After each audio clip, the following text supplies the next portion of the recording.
இதான் அதில் இருக்கிற பிரச்சனை. கூலி படம் நல்ல படமா கூடாத படமா?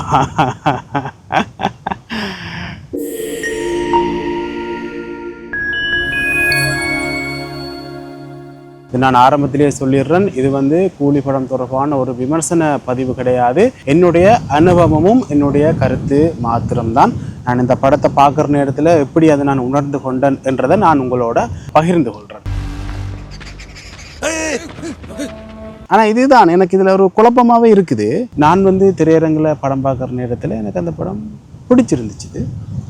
ஆனால் அதை நான் வெளியால் யோசிக்கிற நேரத்தில் எங்களை ஏமாற்றிட்டாங்க தான், எங்களை கண்ணை கட்டி கூட்டிகிட்டு போயிட்டாங்க தான் அப்படின்ற மாதிரி தான் அதை உணரக்கூடிய மாதிரி இருக்குது. இப்போ நான் இதை நல்ல படம்னு சொல்கிறதா கூடாத படமான்னு சொல்கிறதான்னு தெரியல. இதுதான் அதில் இருக்கிற பிரச்சனை. கூலி படம் நல்ல படமா கூடாத படமா?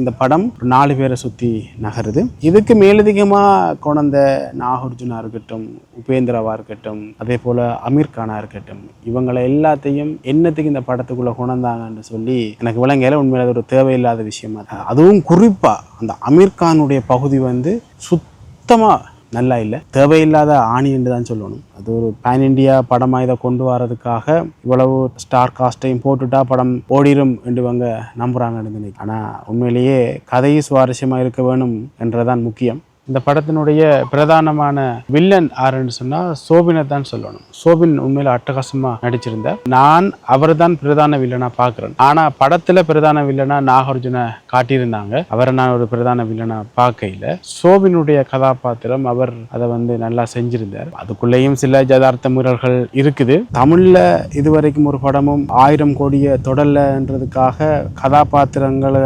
நம்பாமல் அந்த பகுதியில் இருக்கிற மிகப்பெரிய நடிகர்கள் கூட்டிக் கொண்டு ஒரு படத்தை எடுத்துட்டா 1000 கோடியை தொற்றும் என்று சொல்லி நம்பினாங்க பாருங்க. அங்கதான் அவங்க புல விட்டாங்க. லோகேஷ் கனகராஜ் இன்னும் கொஞ்சம் நல்லா செஞ்சிருக்கலாம் படத்தை.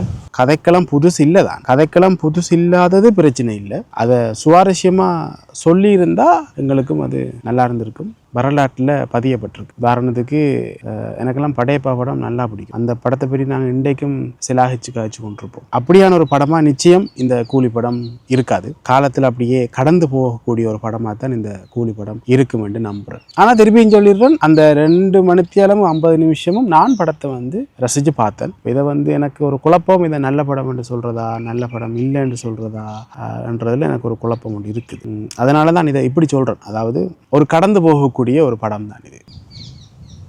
சந்திப்போம்.